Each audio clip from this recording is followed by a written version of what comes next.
할렐루야. 그의 성소에서 하나님을 찬양하며 그의 권능의 궁창에서 그를 찬양할지어다. 아멘.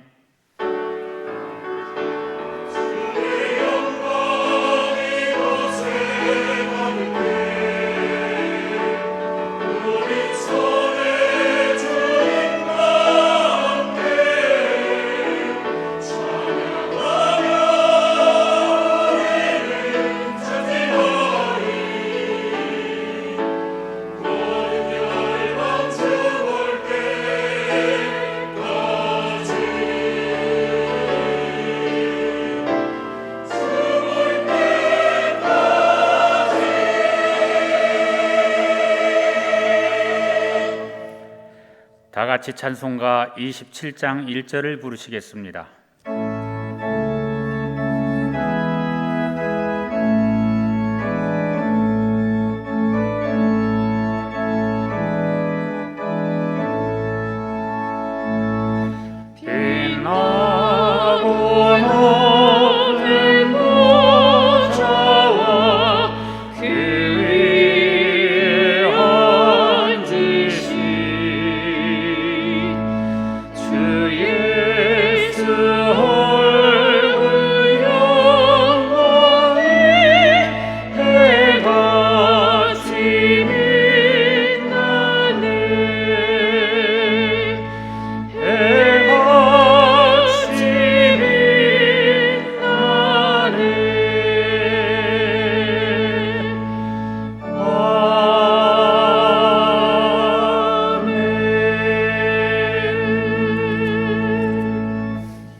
지난 한 주간을 돌이켜보며 간절한 마음으로 참회의 기도를 다 함께 드리겠습니다.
주께서 주의 땅에 은혜를 베푸사 포로된 자들이 돌아오게 하셨으며 주의 백성의 죄악을 사하시고 그들의 모든 죄를 덮으셨느니라.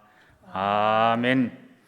성시교독은 교독문 118번, 구주강림 4번입니다. 성시교독은 교독문 118번, 구주강림 4번입니다. 나는 시온의 의가 빛같이 예루살렘의 구원이 횃불같이 나타나도록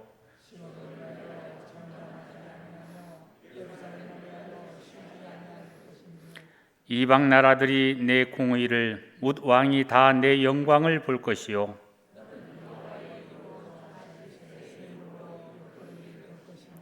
너는 또 여호와의 손의 아름다운 관 내 하나님의 손의 완관이 될 것이라.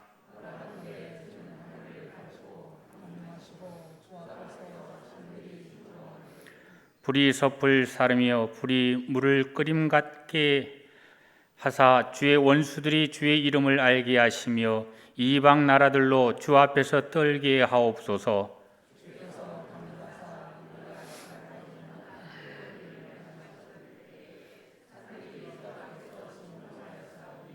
주 외에는 자기를 앙망하는 자를 위하여 이런 일을 행한 신을 옛부터 들은 자도 없고 귀로 들은 자도 없고 눈으로 본 자도 없었나이다. 아멘. 다 같이 찬송가 120장을 부르시겠습니다.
고광명 장로님께서 기도하시겠습니다.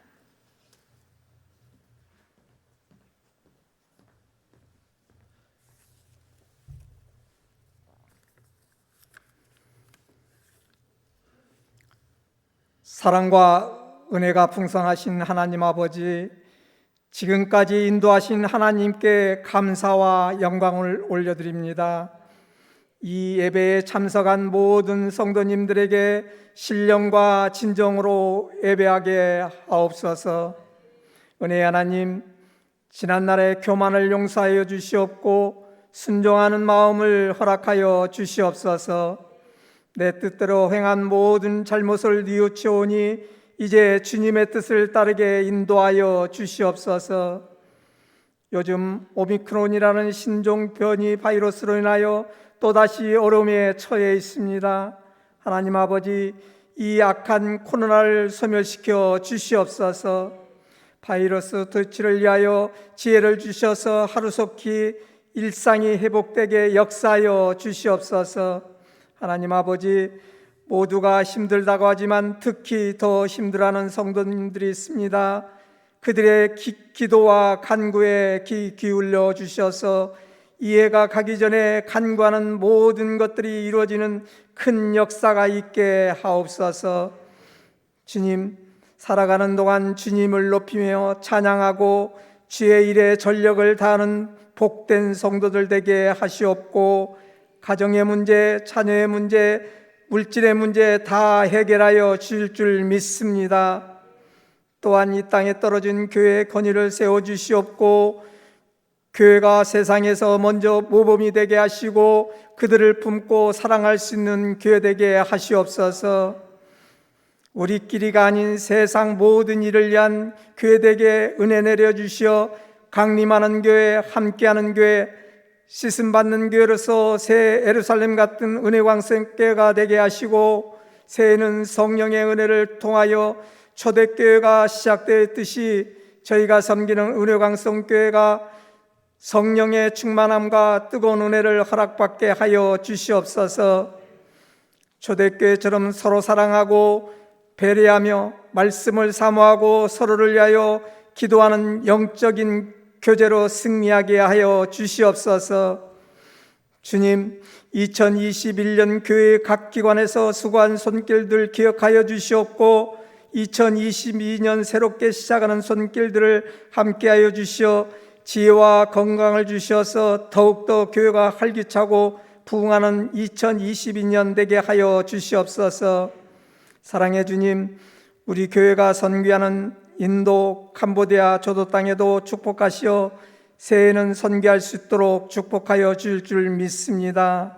사랑의 주님, 오늘 단위에 서시는 담임 목사님을 기억하시어 성령의 능력으로 충만케 하셔서 능력의 말씀을 선포하실 수 있도록 도와주시옵고, 목사님 가정과 자녀에도 축복하셔서 마음껏 목회에만 전념할 수 있도록 은혜 내려 주시옵소서.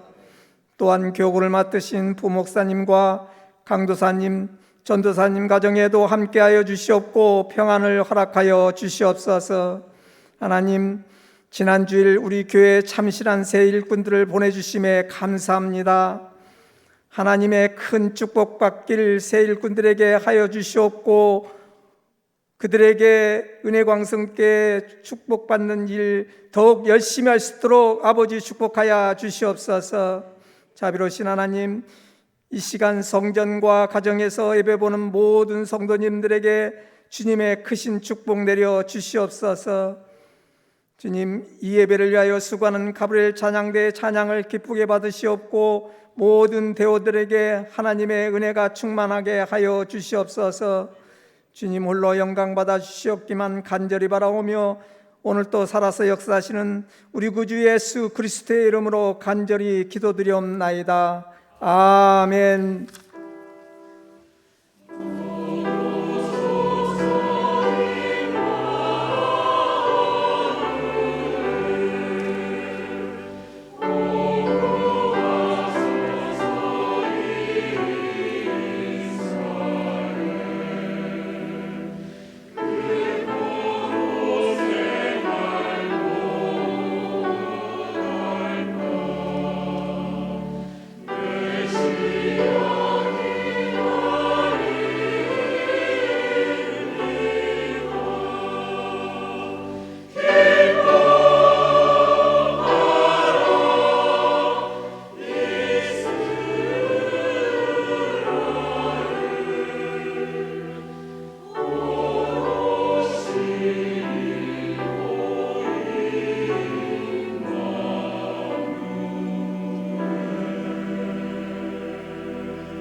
하나님의 말씀은 갈라디아서 4장 4절에서 7절 말씀입니다. 신약 성경 306쪽입니다.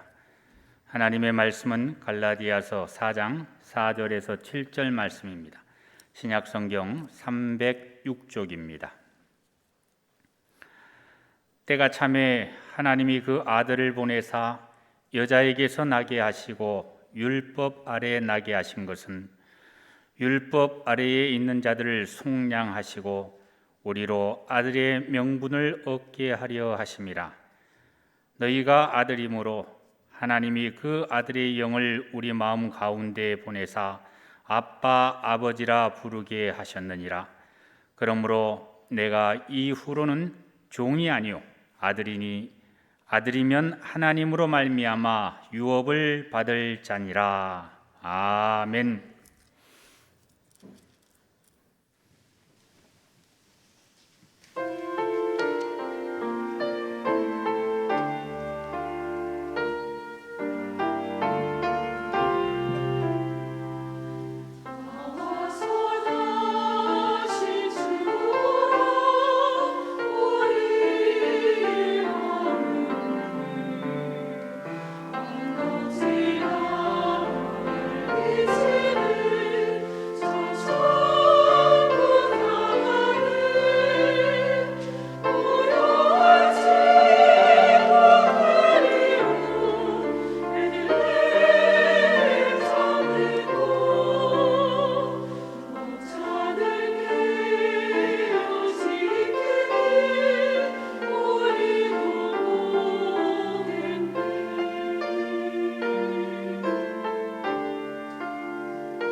아멘.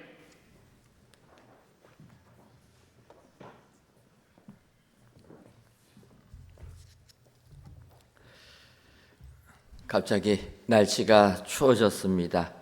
어제는 서울의 날씨가 영하 11도까지 떨어지기도 했고 또 오후에는 많은 눈이 내리기도 했습니다. 어제 오후에 결혼식 주례가 있어가지고 교회에서 출발하다가 입구에서부터 꽉 막혀서 꼼짝달싹을 못해서 우리 목사님께 그냥 차 돌려서 교회라 갖다 놓으시라고 저는 가운 가방 들고 성경책 들고 우산 쓰고 뛰어갔습니다. 간신히 10분 전에 도착해가지고 하나님께 예배를 드렸는데 이렇게 날씨가 또 추워지고 눈도 내리고 이러니까 죽도록 고생을 하니까 이런 눈 안 내리는 따뜻한 적도 근처에서 살았으면 좋겠다 이런 생각을 해보았습니다. 근데 한편으로 생각해 보면은 따뜻한 적도에서 살다 보면은 사람이 늘어질 대로 늘어져서 또 그것도 문제가 있겠다 이런 생각해 보았습니다. 우리나라처럼 이렇게 사시사철이 있으면 날씨가 추워져서 겨울을 준비하게 되고 또 어느 순간 날씨가 더워지면 옷장에 넣어놨던 여름 옷 꺼내서 또 여름을 준비하고 이렇게 준비가 되는데 어제도 따뜻하고 오늘도 따뜻하고 내일도 따뜻하면은 눈 뜨고 하루를 시작하지만 오늘이 언젠가 기억도 나지 않겠다. 달력에 날짜가 며칠이라고 말하지 않으면은 전혀 날짜 분간도 못하는 이런 곳이 또 적도 같은 지역이라 생각하니까 어제 고생은 했지만 사시사철이 있는 게 복이라 이런 생각도 해보게 됩니다. 우리가 이 세상을 살다 보면은 이 시간이라는 것이 그렇습니다. 저녁이 되고 아침이 되고 또 저녁이 되고 아침이 되고 이렇게 시간의 흐름이 있습니다. 이런 시간의 흐름을 헬라인들은 크로노스라 이렇게 표현합니다. 그리고 이 카이로스라는 또 시간의 개념이 있습니다. 이 카이로스라는 것은 무언가 예정한 때, 작정한 때, 그런 때를 카이로스라 이렇게 이야기를 합니다. 쉽게 예를 들면은 우리가 해가 지면은 밤이 되어서 잠을 잡니다. 그리고 또 날이 밝으면 눈 뜨고 일어나게 되고 각자의 주어진 생활에 맞춰 가지고 열심히 일을 하게 됩니다. 한참 밖에 나가서 일을 하다 보면은 배꼽 시계라는 게 있어가지고 허기를 느끼게 됩니다. 그래서 허기를 딱 느끼게 되면 우리는 이제 점심 먹을 때인가 보다 그렇게 생각하고 점심을 무엇을 먹을까 고민한다라는 것입니다. 성경은 무엇을 먹을까 염려하지 말라고 하는데 때만 되면은 점심밥 뭘 먹을까 고민하면서 밥을 먹게 됩니다. 그리고 또다시 시간이 지나서 밤이 되면 잠을 자고 해가 뜨면 날이 새게 됩니다. 이렇게 시간이라는 것이 흐르게 되는데 이렇게 시간의 흐름 속에 있는 시간 그것을 헬라인들은 크로노스라 이야기합니다. 그리고 우리가 배가 고파서 점심을 먹어야 되는 무언가 목적을 가지고 그 때를 찾아가는 것 그것을 우리는 카이로스라 이렇게 표현합니다. 이것이 이제 성경에서도 그대로 차용이 돼가지고 성경에 하나님께서 무언가 계획하시고 역사하시는 때를 카이로스라 이렇게 표현합니다. 그리고 이제 이스라엘 나라의 역대 왕들이 쭉 기록되어 있는 역대기서 같이 그렇게 시간의 흐름을 개는 것을 크로노스라 이렇게 표현합니다. 그래서 이제 우리나라에도 복음이 많이 전파되고 또 목사님들도 많이 설교하다 보니까 이 카이로스라는 말이 우리에게 굉장히 많이 익숙한 이런 단어가 되었다라는 것입니다. 그래서 저는 이번에 대강절을 맞이하면서 정말 하나님께서 하나님의 때에 우리를 구원하기 위하여 예수 그리스도를 보내주셨다. 그러한 생각을 가지고 이번 대강절은 때에 대해서 이야기를 했습니다. 그래서 이스라엘 백성들이 애굽에서 종살이할 때 하나님께서 약속하신 400년의 기한이 찼을 때 하나님께서 모세를 보내주시고 그들이 탄식하고 부르짖을 때 그들을 구원해 주셨다. 이렇게 설교를 하기도 했습니다. 이처럼 하나님께서는 이제 우리를 구원해 주실 그때 하나님이 역사하셔서 예수님을 이 땅에 보내주셨다는 것입니다. 그래서 우리가 잘 아는 이제 오늘 본문 갈라디아서 4장 4절부터 7절을 보게 되면 4절에 이렇게 얘기합니다. 때가 참에 하나님이 그 아들을 보내사 여자에게서 나게 하시고 율법 아래에 나게 하신 것은 이렇게 표현합니다.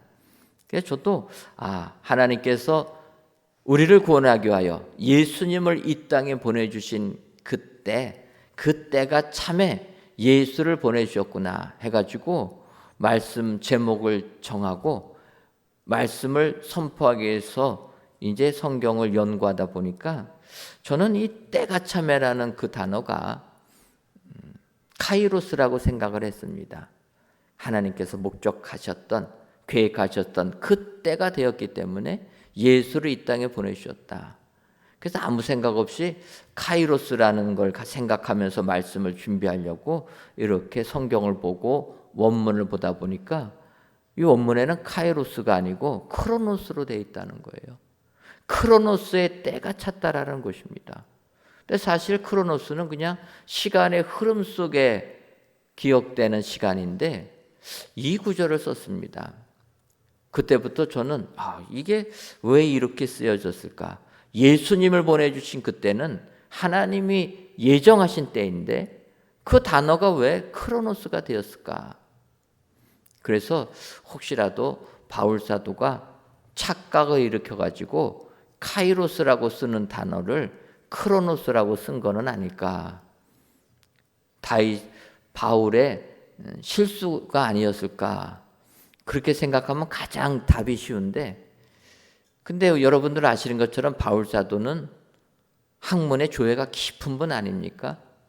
당시 최고의 공부를 한 사람이 바울입니다.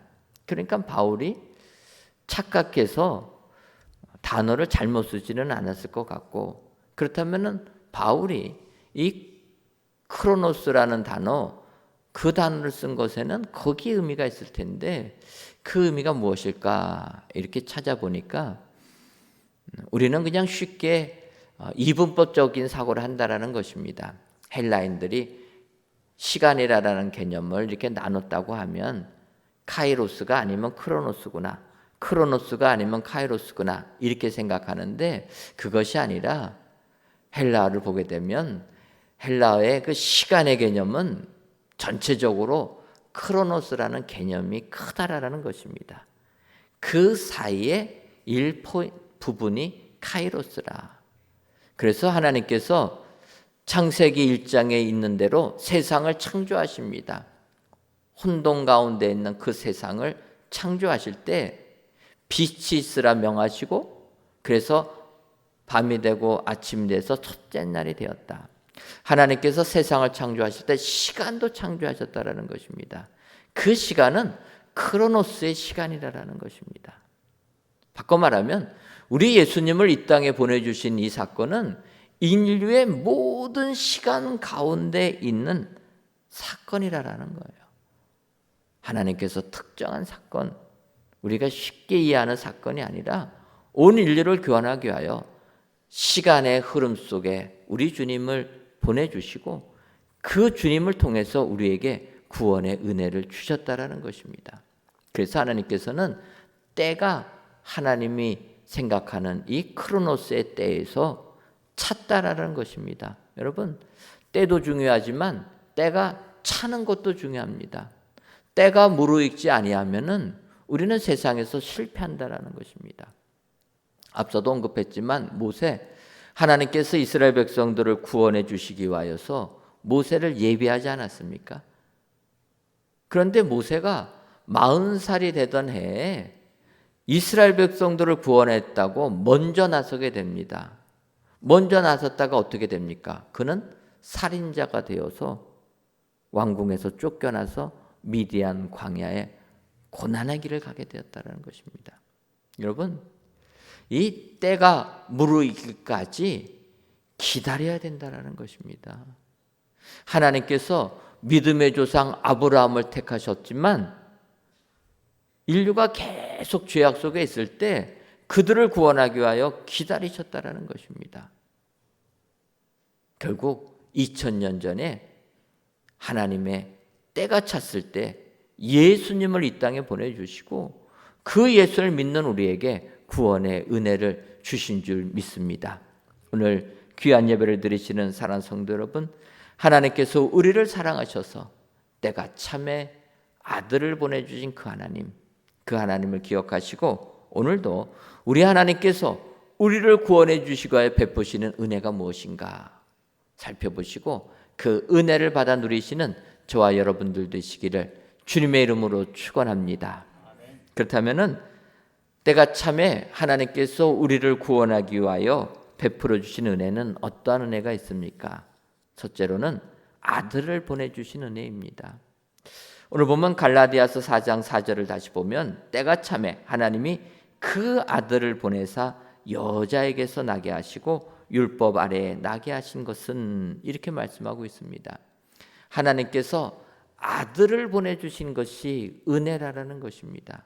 왜 그렇습니까? 아들은 그 부모의 생명보다 더 귀중한 존재가 자녀이기 때문이라는 것입니다. 하나님께서는 죽을 수밖에 없는 우리를 위하여서 하나님의 독생자 예수님, 그 아들 예수님을 이 땅에 보내주셨다는 것입니다. 그게 우리에게 은혜요, 우리에게 복이 되는 줄 믿습니다. 여러분, 우리가 세상 살다 보면 자녀처럼 더 귀중한 존재가 없다라는 것입니다. 우리가 아는 대로 다윗왕이 나라를 통치할 때 아들 압살롬이 반란을 일으킵니다. 아들이 아버지를 죽이고 자기가 왕이 되겠다고 반란을 일으켰던 것입니다. 그런데 압살롬이 얼마나 준비를 잘했는지 그 백성들이 다 압살롬을 따라간다는 것입니다.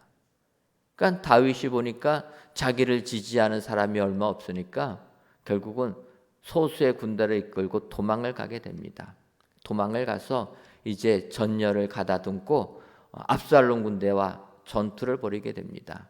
그때 다윗 왕이 요압 장군과 부하들에게 부탁합니다. 반란군은 진압해야 되지만 내 아들 압살롬의 생명은 보호해달라, 살려달라는 것입니다. 그 말을 들은 요압과 그의 군대들이 이제 전투에 나가게 됩니다. 거기서 전쟁을 벌이는데 요압을 죽일 기회가 오게 됩니다. 그때 다른 부하들은 다윗의 부탁을 생각해서 차마 죽이지를 못합니다. 그런데 요압은 이 분란의 뿌리는 뽑아버려야 된다 해서 압살롬을 죽이고 맙니다. 그리고 이제 그 소식을 다윗 왕이 기다리고 있는데 결국 그 전령의 보고가 아들이 죽었다라는 것입니다. 그때 사무엘하 18장 33절을 보면 다윗이 이렇게 고백합니다. 왕의 마음이 심히 아파 문 위층으로 올라가서 우니라. 그가 올라갈 때에 말하기를 내 아들 압살롬아, 내 아들 압살롬아, 차라리 내가 너를 대신하여 죽었다면 압살롬아 내 아들아 하였더라. 이렇게 통곡하면서 울었다라는 것입니다. 그리고 그가 고백하는 것이 내가 너를 대신하여 죽었다면, 부모의 심정이 이 같은 심정이라는 것입니다. 자녀들이 살고 내가 죽는 게 부모의 심정이라. 여러분, 지금도 이와 같은 모습들을 다 이 시대의 부모님들이 보여주고 있지 않습니까? 요즘 시대 젊은 사람들이 살기가 참 어려운 시대가 되었습니다. 그래서 혼자 벌어갖고는 생활하기가 어렵습니다. 그러다 보니까 남편도 일하고 아내도 일하게 됩니다. 그러면은 그들의 자녀는 누가 키웁니까? 할머니들이 키워야 되죠. 그래가지고 저희 교회도 보게 되면은 우리 권사님들이 손주들 돌보느라고 허리가 날아가고 팔, 다리가 다 망가졌다라는 거예요. 다들 그냥 어찌할 바를 모릅니다. 그런데도 다음 날 가보면 또 돌보고 있어요. 교회 오셔갖고는 허리 아파 죽겠다고 하시고 다음 날은 또 손주들 보러 가신다는 겁니다. 왜 그렇습니까? 내 자녀들을 키우는 데는 내 생명보다 더 귀한 게 자녀라는 것입니다. 그래서 내 허리가 망가지고 내 팔다리가 다 망가져도 내 손주들이 더 잘 되는 게 귀하다라는 것입니다. 이처럼 하나님께서도 우리를 사랑하셔서 하나님의 아들을 이 땅에 보내주셨다라는 것입니다. 독생자 예수님. 그래서 그 예수님이 우리를 구원하기 위하여 이 땅에 오신 것, 이것이 우리에게 은혜요 복이 되는 줄 믿습니다. 그래서 우리는 성탄절을 맞이하여서 우리를 구원하기 위하여 이 땅에 오신 예수님, 아들을 보내주신 하나님, 그 하나님께 찬송과 감사와 영광을 돌려드려야 될 줄 믿습니다. 오늘 귀한 예배를 드리시는 사랑하는 성도 여러분, 우리 하나님께서는 때가 되매 아들을 보내주신 분이라 기억하시고 이 하나님께 감사하시는 저와 여러분들 되시기를 주님의 이름으로 축원합니다. 두 번째로 때가 참에 아들의 명분을 얻게 해주셨습니다.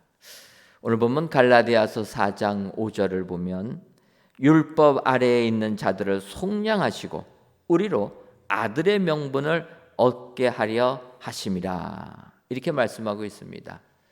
하나님께서 우리 예수님을 이 땅에 보내주신 것은 우리들로 하여금 속량, 우리의 죄를 다 사해 주시고 우리로 아들의 명분을 얻게 하려 하십니다.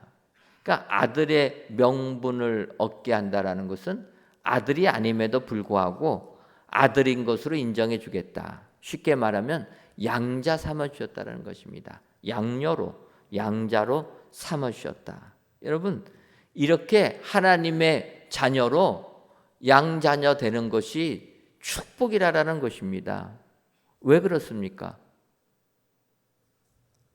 양자녀가 되는 그 순간 그들은 그 부모의 친부모가 아님에도 불구하고 그 부모의 모든 것을 다 상속받을 권리가 생긴다는 것입니다. 그러니까 이것처럼 귀한 복이 어디 있습니까? 우리나라 대기업들이 있습니다.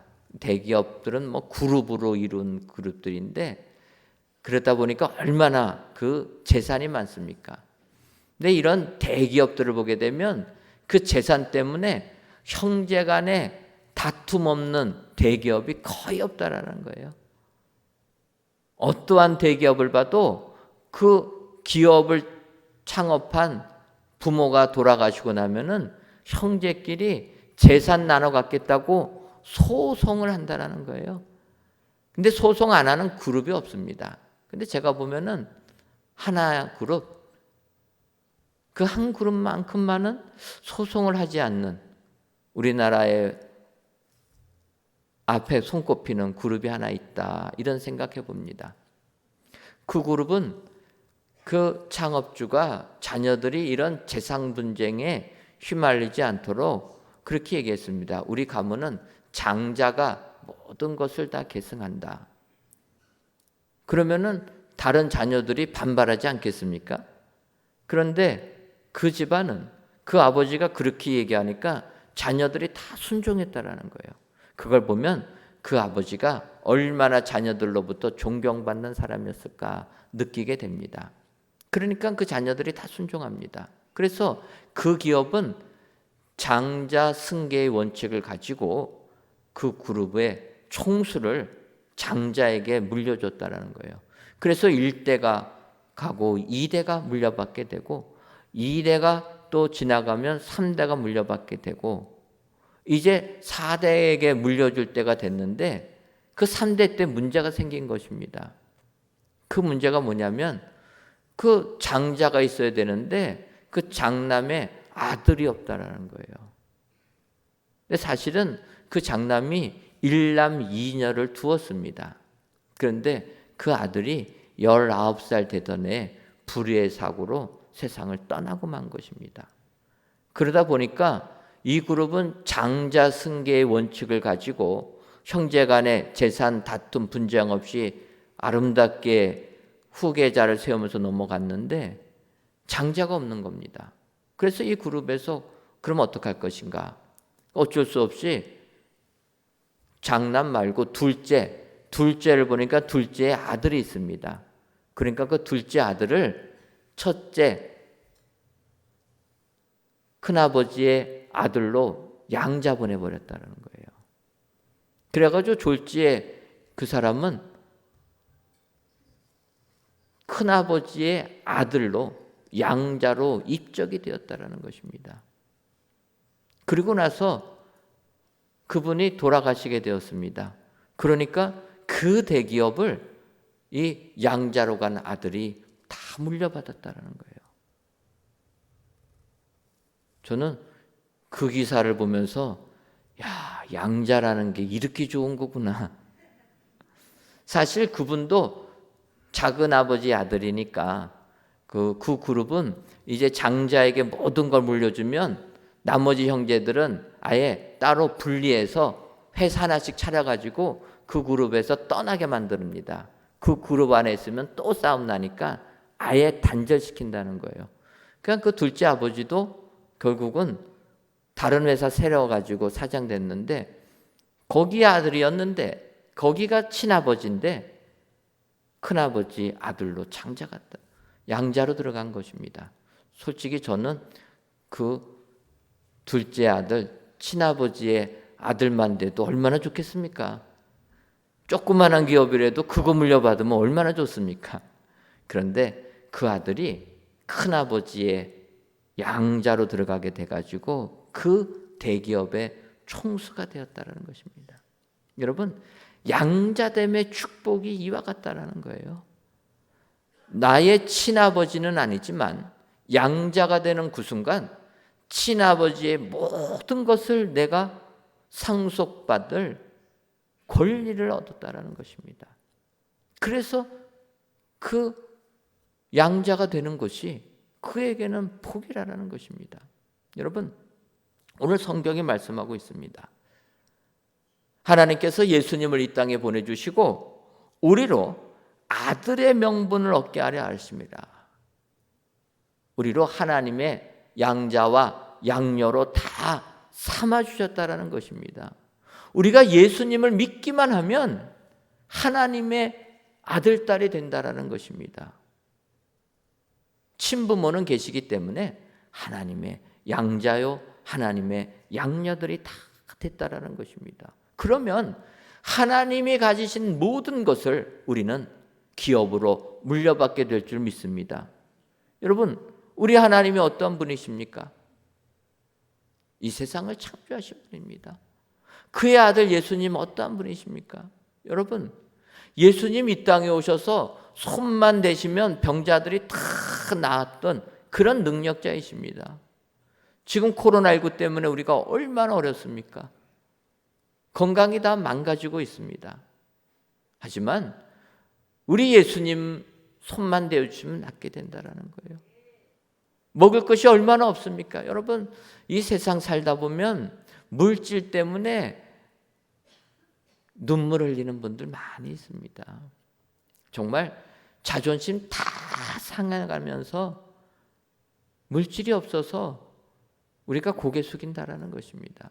그런데 여러분, 우리가 믿는 하나님은 예수님께서 물고기 2마리와 보리떡 5개로 기도하니까 5,000명이 먹고도 남는 풍성한 그분이 우리의 아버지인 줄 믿습니다.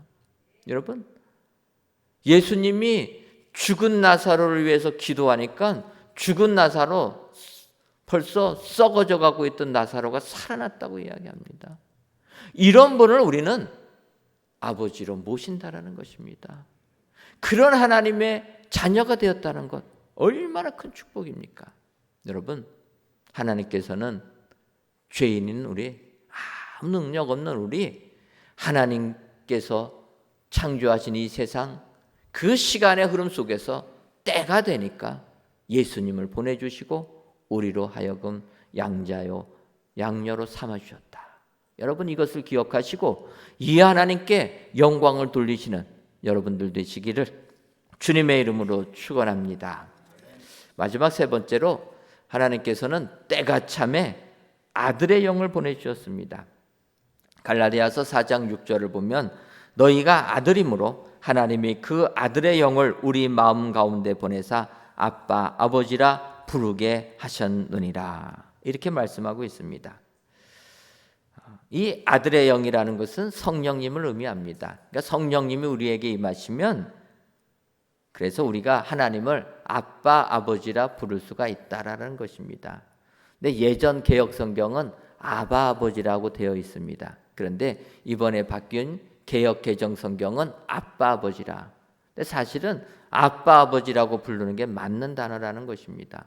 저는 이 구절을 볼 때마다 하나님께서 우리 민족을 얼마나 사랑하시는가 그것을 깨닫게 됩니다.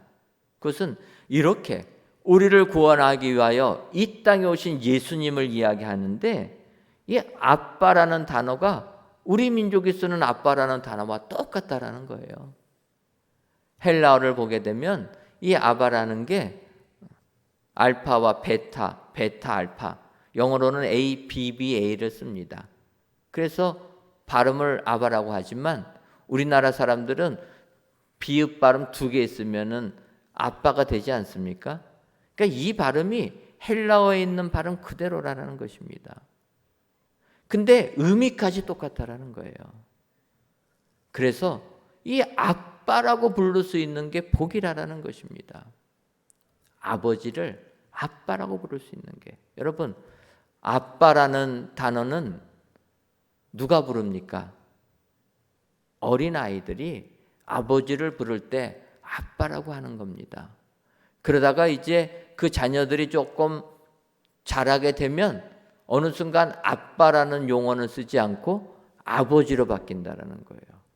그러지 않습니까? 우리가 남자아이들 이렇게 어렸을 때 키우다 보면은 말 안 들으면 옛날 어른들 막 좀 때리고 있지 않았습니까? 그러다가 어느 순간 이 아들이 장성하게 됐는데 그거 생각하지 못하고 아버지가 때리려고 하면은 어떡합니까?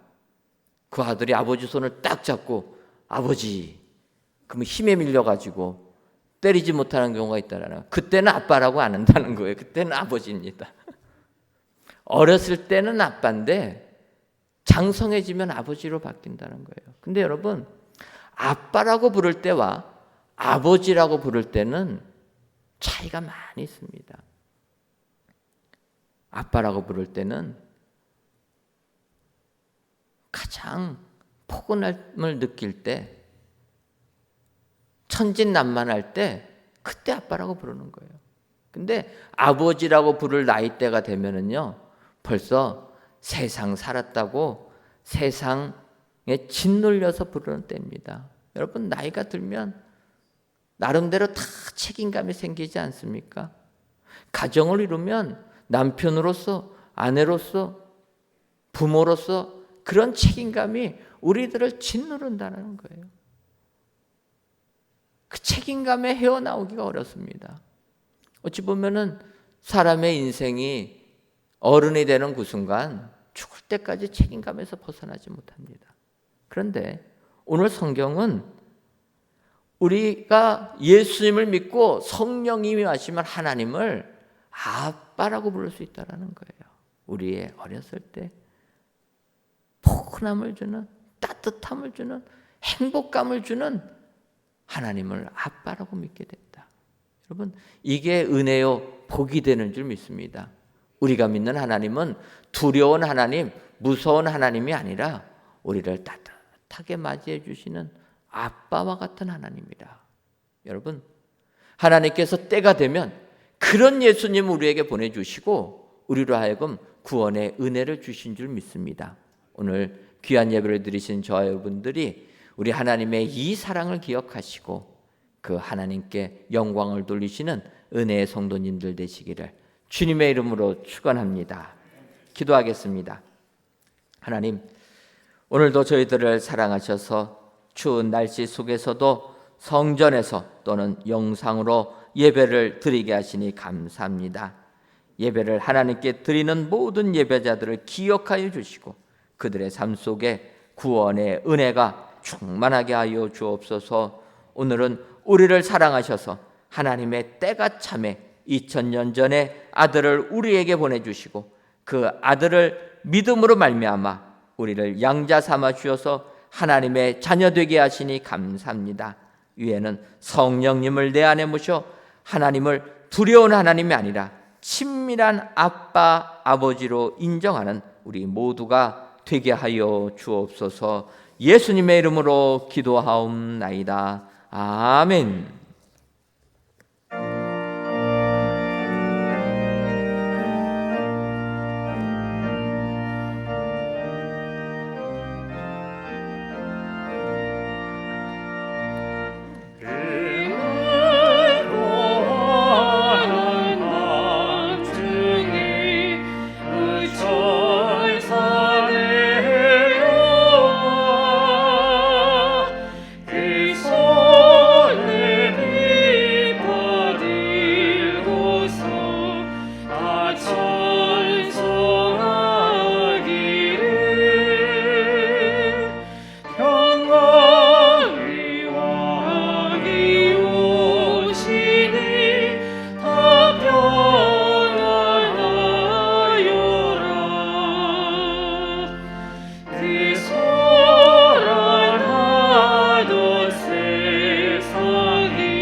하나님, 이 시간 스스로 속이지 말라.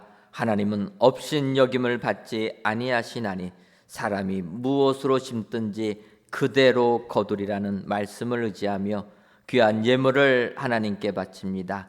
11주 예물과 감사 예물, 1천번째 예물과 전도의 예물, 건축 헌금과 주정 헌금, 성미를 연락하여 주옵시고 드리는 손길 위에 심은 대로 그대로 거두는 은총이 임하게 하여 주옵소서. 그리하여 이삭처럼 농사를 지으면 100배의 축복을 받아 누리는 저희들 되게 하여 주옵소서. 더 나아가 모든 예배자들 위해 성령의 충만한 은혜를 허락하셔서 성령으로부터는 영생을 거두는 은혜도 내리어 주옵소서. 또한 이 땅 살아갈 때에도 하나님의 도우심과 인도하심의 은총이 임하셔서 세상을 이기고 나가는 저희 모두가 되게 하여 주옵소서. 예수님의 이름으로 기도하옵나이다. 아멘. 이 시간 옆에 분들 보시면서 인사하도록 하겠습니다. 때가 참에 아들을 보내주셨습니다. 한 번 더 인사하겠습니다.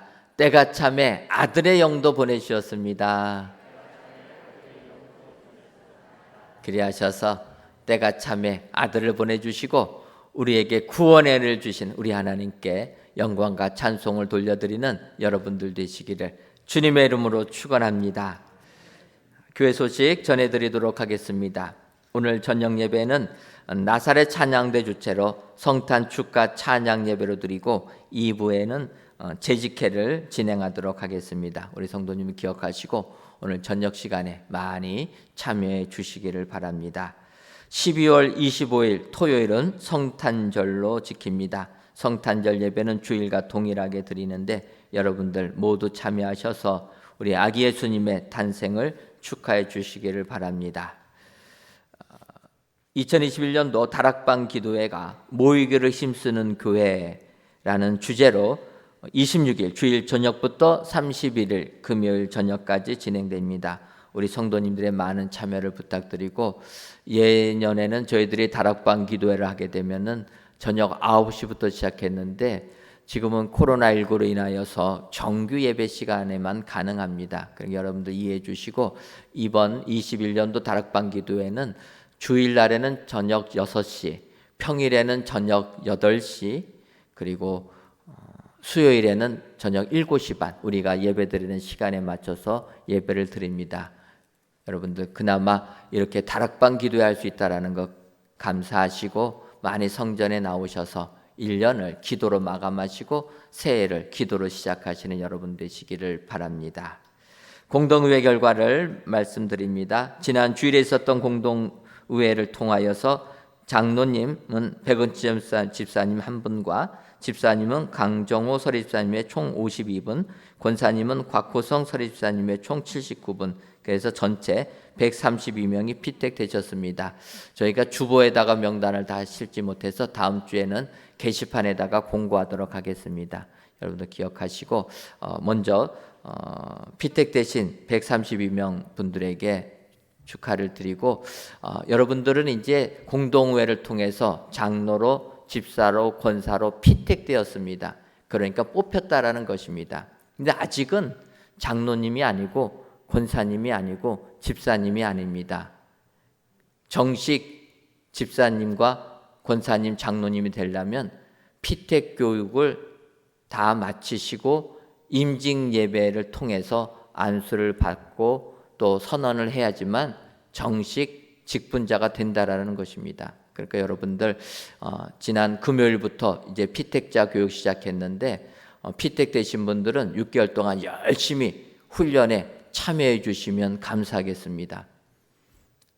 참여를 제대로 안 하고 제가 내드리는 과제물을 제대로 내지 않으면 탈락된다라는 것입니다. 그러니까 공동회 통해서 뽑혔다고 됐다라고 생각하지 마시고 훈련을 잘 안수해야 된다. 제가 힘쓸 때가 이때밖에 없습니다. 임지식 하고 나면은요 아무리 말을 해도 안 들어요. 그런데 훈련할 때는 훈련을 통과 못하면 탈락시킨다고 하니까 잘 하거든요. 이때 훈련이 제대로 돼야 됩니다. 제가 농담으로 말씀드렸는데, 그래서 여러분들 기억하시고 피택 되신 분들은 훈련에 잘 참여해 주시면 감사하겠습니다. 힘드셔도 이때밖에는 내가 용기 내서 예배 참여하고 성경 읽고 이때밖에 없습니다. 그러니까 여러분들 피택 되신 분들은 꼭 훈련에 동참해 주시면 감사하겠습니다. 여러 가지 모집 광고 있습니다. 교사로 봉사하실 분들, 찬양대 또 찬양단에 봉사하실 분들은 많이 신청들 해주시면 감사하겠습니다. 어제부터 방역이 다시 강화가 됐습니다. 그런데 하나님의 은혜로 저희 교회는 30%를 해도 또 나라에서 지정한 대로 299명까지 우리 본당에서 예배드릴 수가 있습니다. 그러니까 여러분들 우리가 위드 코로나 하면서 성전에 나오셨던 분들은 아무런 부담 없이 그대로 나오셔도 됩니다. 여러분들 기억하시고 또 많이 예배에 참여해 주시면 감사하겠습니다. 다 같이 찬송가 236장 4절을 부르시겠습니다.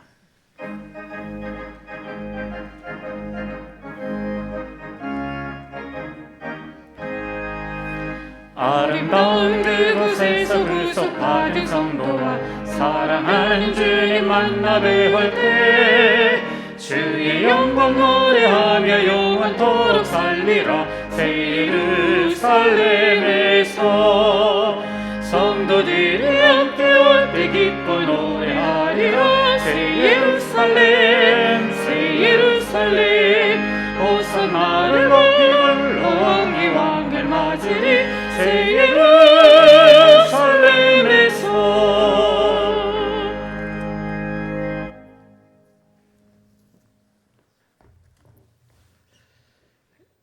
이제는 우리 주 예수 그리스도의 크신 은혜와 하나님 아버지의 한량없는 사랑하심과 성령님의 교통하심이 때가 참에 아들을 보내주신 우리 하나님께 감사와 찬송을 하기로 다짐하는 사랑하는 은혜광성교회 모든 성도님들 위에와 속한 가정 위에 이제로부터 영원토록 함께 있을지어다. 아멘.